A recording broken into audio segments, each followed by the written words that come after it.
Bismillahirrahmanirrahim. Assalamualaikum warahmatullahi wabarakatuh. Perkenalkan, nama saya Muhammad Ali Hasin, mahasiswa Komunikasi Penyiaran Islam Fakultas Agama Islam Universitas Muhammadiyah Yogyakarta. Nah, pada kesempatan kali ini saya akan meresum suatu materi yang telah diajarkan kepada saya sebelumnya pada mata kuliah Psikologi Komunikasi Dakwah. Nah, di sini ada beberapa materi yang akan saya resum, yaitu pertama ada Islamic Communication Question, kemudian ada Personal Branding, kemudian ada Brand Awareness and Association, kemudian ada Characteristic Perceiver. Oke, kita langsung saja. Yang pertama yaitu Islamic Communication. Apa itu Islamic Communication? Islamic Communication yaitu adalah teori bahwa komunikasi adalah keterampilan berbasis perilaku yang dapat diukur dan dilatih. Seperti itu, teman-teman. Nah, di situ ada kata Islamnya, ada kata Islamic yang berhubungan dengan komunikasi yang dapat dilatih dan diukur, yang Islami tentunya. Nah, dalam Islam, Umar bin Khattab berkata, seseorang bisa jadi di dalam dirinya ada 9 akhlak baik dan ada 9 akhlak buruk, tetapi yang satu ini mengalahkan yang 9. Nah, maka takutlah pada kegelinciran lisan. Nah, jadi betapa pentingnya kita harus menjaga kegelinciran lisan kita agar tidak terjadi yang namanya miscommunication. Nah, dan yang hal ini sangat berkaitan dengan komunikasi, yaitu ada komunikasi verbal dan ada komunikasi nonverbal. Nah, yaitu yang sebagai pembicaranya disebut dengan komunikator dan pendengarnya disebut dengan komunikan. Nah, kemudian kita lanjut, yaitu di sini ada beberapa prinsip.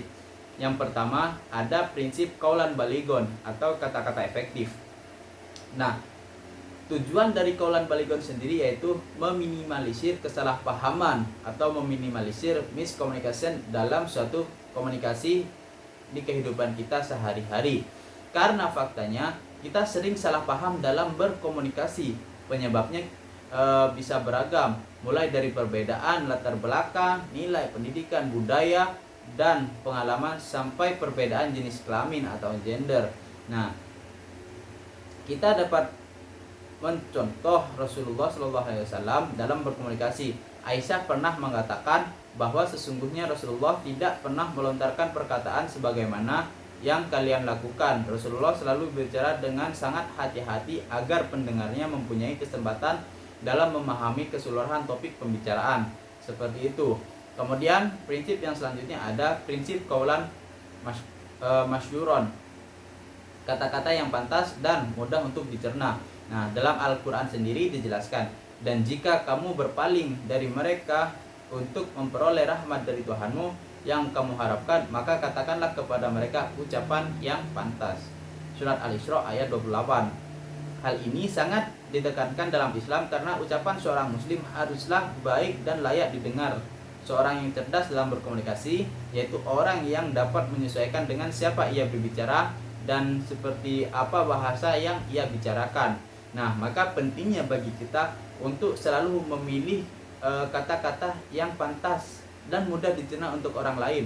Entah itu bagaimana kita bicara, misalkan kita berbicara dengan guru kita harus menyesuaikan dengan apa yang kita ucapkan, berbeda dengan yang kita katakan kepada teman kita, seperti itu.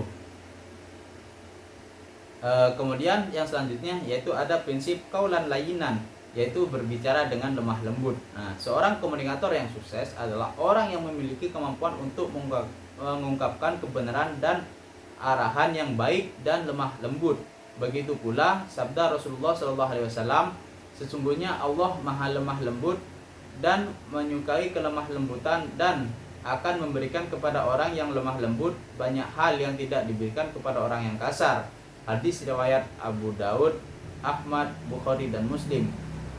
Nah, betapa pentingnya bagi kita untuk berbicara atau bertutur kata dengan lemah lembut agar orang selalu mengapresiasi terhadap apa yang kita bicarakan dan selalu bisa menghormati dengan apa yang kita bicarakan. Beda hanya dengan kita jika berkata dengan sangat kasar, pasti orang akan menilai kita dengan sangat jelek, seperti itu. Kemudian yang selanjutnya ada prinsip qaulan ma'rufan. Nah, yaitu komunikasi yang baik. Komunikasi yang sejatinya baik adalah yang sejalan dengan kaidah-kaidah ilahi. Maksudnya adalah komunikasi yang baik di mata Allah juga baik di mata manusia. Seperti itu teman-teman. Baik, kita lanjut kepada materi yang selanjutnya, yaitu personal branding. Apa itu personal branding? Nah, personal branding adalah praktik untuk mempromosikan diri, karir, dan pencapaiannya sebagai sebuah merek. Personal branding merupakan proses mengembangkan dan mempertahankan reputasi dan kesan individu. Jadi bisa dikatakan jika personal branding merupakan cara kamu dalam mempromosikan diri sendiri, seperti itu. Dalam hal ini, keterampilan, pengalaman, dan kepribadian menjadi hal dasar tentang bagaimana kamu membangun personal branding diri sendiri kalian. Dan kalian juga harus mengkombinasikan di antara ketiga hal tersebut untuk menciptakan diri kalian akan dikenal oleh orang lain, seperti itu.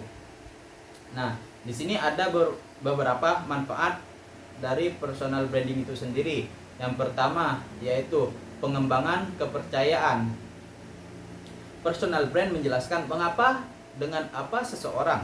Singkatnya, ini adalah hal-hal yang memotivasi dan mendorong orang untuk sukses. Membangun branding pada diri sendiri membuat orang merasa nyaman pada saat bekerja. Itu juga membangun kepercayaan kepada rekan-rekan kerja kita. Memiliki branding yang baik juga menciptakan niat yang jelas dan tulus, yang merupakan kunci untuk menumbuhkan kepercayaan. Nah, orang akan merasa lebih nyaman saat bisa menebak apa yang bisa dilakukan seseorang. Ketika orang-orang mengetahui reputasi seseorang dalam bekerja atau dalam hal-hal yang lainnya, mereka akan merasa nyaman bekerja sama dan memberikan tanggung jawab atas kebutuhannya. Kemudian membangun koneksi. Personal branding membantu seseorang membangun koneksi di berbagai bidang dan bidang spesialisasi kamu, dan bidang di spesialisasi mereka sendiri. Tidak ada batasan untuk membanding diri sendiri. Itu bisa melampaui dunia digital. Begitu seseorang membangun reputasinya, itu akan membantu mereka mendapatkan lebih banyak ekspor seperti acara pidato. Dengan bantuan acara ini, dia dapat mulai mengumpulkan kartu nama berbiaya rendah untuk mengerjakan komunikasi prospek koneksi. Kemudian yang selanjutnya ada membangun kredibilitas. Personal branding membantu seorang dalam menetapkan namanya sebagai pemimpin pemikiran dan ahli di bidang spesialisasi. Ini membantu dalam mendapatkan pengakuan di bidang keahlian mereka. Seorang juga membangun kesan dan penghargaan diri atas individualitas itu sendiri. Kekaguman, rasa hormat, dan kepercayaan akan muncul bersama nama seseorang tersebut. Kemudian keuntungan dalam keyakinan. Nah, individu juga dapat memperoleh kepercayaan diri saat mereka mengembangkan merek mereka. Perolehan kepercayaan akan datang dari kualitas dan kekuatan positif yang dapat mereka bagikan secara publik. Nah, jika orang tahu bahwa diri mereka sendiri memiliki sesuatu yang dapat mereka tawarkan, keyakinan mereka akan melonjak. Nah, branding yang dilakukan dengan baik akan menekankan kekuatan individu dan dapat memberikan arahan ke nama dia dapat menggunakan kekuatan tersebut. Kemudian manfaat yang terakhir yaitu adalah memiliki authenticity. Nah, personal branding berasal dari hasrat, keterampilan, tujuan, dan nilai. Itu adalah hasil dari perburuan seseorang akan pemenuhan dan makna. Personal branding membantu seseorang tumbuh dari sesuatu yang dia percayai. Membangun branding diri adalah orang itu sendiri dan bukan orang lain. Personal branding tidak mengizinkan individu untuk membuat suara yang dibuat-buat atau personal palsu yang sebenarnya mereka buat. Seperti itu. Baik, kita lanjut ke materi yang selanjutnya yang masih berhubungan dengan branding, yaitu brand awareness dan brand association. Nah, apa itu brand awareness? Brand awareness adalah kemampuan konsumen untuk langsung mengenali dan mengingat suatu merek hanya dengan melihat sesuatu, baik itu warna, logo, image, dan sebagainya yang menggambarkan identitas suatu brand tersebut. Nah, tahap branding pada konsumen. Branding adalah sebuah proses atau usaha yang berguna untuk memberikan makna pada produk atau sebuah jasa tertentu.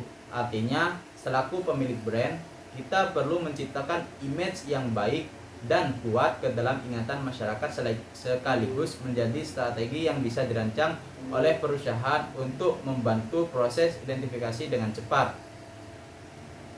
Nah, kemudian apa itu brand association? Nah, brand association atau asosiasi merek adalah kesan yang melekat dalam benak seseorang begitu melihat objek yang berhubungan dengan suatu produk, barang ataupun jasa tertentu.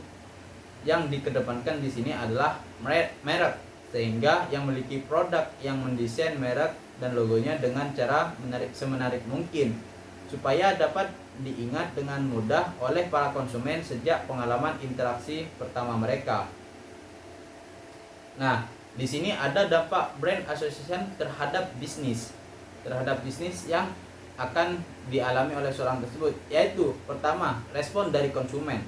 Nah, respon yang dimaksud tidak selalu bermakna positif, bisa jadi positif dan bisa jadi negatif seperti itu. Karena karena bisa jadi seseorang itu akan merespon terhadap brand tersebut secara negatif, yaitu kesan buruk tersebut juga bisa terjadi karena adanya pemberitaan yang kurang baik tentang suatu perusahaan bisnis. Maka jika seorang melihat brand dari bisnis kita, pasti jika ada kesan buruk pasti seorang akan beranggapan buruk, jika ada kesan baik pasti seorang juga akan beranggapan baik. Begitu. Kemudian selanjutnya ada pilihan untuk strategis pemasaran produk. Nah, setelah kita yakin dengan merek yang kita miliki, maka ada baiknya menentukan langkah yang jitu untuk semakin memperkuat efek asosiasi merek tersebut melalui iklan atau menyewa jasa brand, atau bisa menggunakan brand ambassador atau dengan cara di-endorse seperti itu. Kemudian dampak yang terakhir dari brand association ini terhadap bisnis yaitu memprediksi keuntungan dan kerugian. Dengan mempelajari dan memaksimalkan efek asosiasi merek tersebut, maka akan dapat dengan mudah mengamati perkembangan bisnis. Nah, perkembangan otomatis juga dapat memperkirakan apakah bisnis tersebut akan mendapatkan profit yang besar atau malah akan menjadi rugi seperti itu. Kemudian hubungan psikologi konsumen dengan merek. Nah, merek berperan sebagai mitra dalam suatu hubungan dan erat kaitannya dengan diri pribadi masing-masing konsumen. Mereka menjadi bentuk komitmen perusahaan kepada konsumen dengan tujuan untuk menjamin konsistensi produk yang disampaikan memiliki nilai yang sesuai dengan yang diharapkan dan dibutuhkan oleh konsumen seperti itu. Nah, hubungan ini dibentuk oleh aspek-aspek objektif yang dapat mempengaruhi perilaku konsumen, yaitu seperti aspek kognitif, afektif, dan behavior. Nah, aspek tersebut memiliki maksud bahwa perilaku konsumen akan dipengaruhi oleh aspek kognitif dan afektif tertentu. Kemudian, di sini ada tujuan brand awareness. Nah, yaitu untuk meningkatkan loyalitas konsumen melalui banyak cara. Seperti dengan contohnya, jika kita menyuruh seseorang membeli, misalkan kita membeli air, tolong belikan air mineral atau air minum, pasti yang ada di benak kita atau yang ada di benak seseorang tersebut yang kita suruh, pasti yang akan teringat jelas adalah sebuah brand dari merek air minum tersebut. Bisa jadi Aqua, Fit, Mineral, kemudian Pure Life, kemudian ada Cleo dan lain sebagainya seperti itu. Kemudian yang kedua ada tujuan brand association. Sebuah merek yaitu adalah sebuah merek adalah seperangkat asosiasi biasanya terangkai dalam bentuk yang bermakna. Nah, asosiasi dan pencitraan keduanya mewakili berbagai persepsi yang dapat mencerminkan realita objektif. Nah, suatu merek yang telah mapan akan mempunyai posisi yang menonjol dalam suatu kompetisi karena didukung oleh berbagai asosiasi yang kuat, seperti itu. Nah, kemudian kita lanjut ke materi kita yang terakhir, yaitu ada characteristic perceiver. Nah, di sini ada yang mempengaruhi faktor yang mempengaruhi persepsi, yaitu ada dua, yaitu ada faktor internal dan faktor eksternal. Pada faktor eksternal yaitu ada intensitas. Nah, prinsip intensitas dari suatu perhatian dapat dinyatakan bahwa semakin besar intensitas stimulus dari luar, dayanya semakin besar pula hal-hal yang dapat dipahami. Suara yang keras, bau yang tajam, sinar yang terang akan lebih banyak atau mudah diketahui dibandingkan dengan suara yang lemah dan bau yang tidak tajam, seperti itu. Nah, kemudian ada ukuran, bahwa semakin besar ukuran suatu objek, maka semakin mudah untuk bisa diketahui atau dipahami. Bentuk ukuran ini akan dapat mempengaruhi persepsi seseorang. Dengan melihat bentuk ukuran suatu objek, orang akan mudah tertarik perhatiannya yang nanti akan membentuk persepsinya sendiri. Kemudian keberlawanan atau kontras. Nah, bahwa stimulus dari luar yang penampilannya berlawanan dengan latar belakang atau silingnya atau yang sama sekali di luar sangkaan orang banyak akan menarik banyak perhatian. Kemudian ada pengulangan, bahwa stimulus dari luar yang diulang akan memberikan perhatian yang lebih besar dibandingkan dengan yang sekali dilihat, seperti itu. Kemudian ada gerakan, bahwa orang yang memberikan banyak perhatian terhadap objek yang bergerak dalam pandangannya dibandingkan objek yang diam. Dari gerakan suatu objek yang menarik perhatian seorang ini akan timbul suatu persepsi.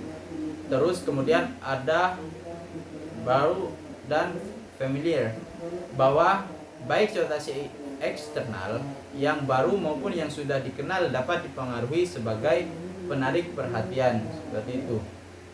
Terus menurut Robbins, persepsi ini melibatkan orang melihat atau menilai dan orang yang dilihat atau dinilai. Nah, persepsi sosialisasi mempengaruhi oleh beberapa faktor berikut, yaitu yang pertama ada karakteristik yang mempersepsikan, kemudian ada karakteristik yang dipersepsikan, kemudian ada konteks situasi.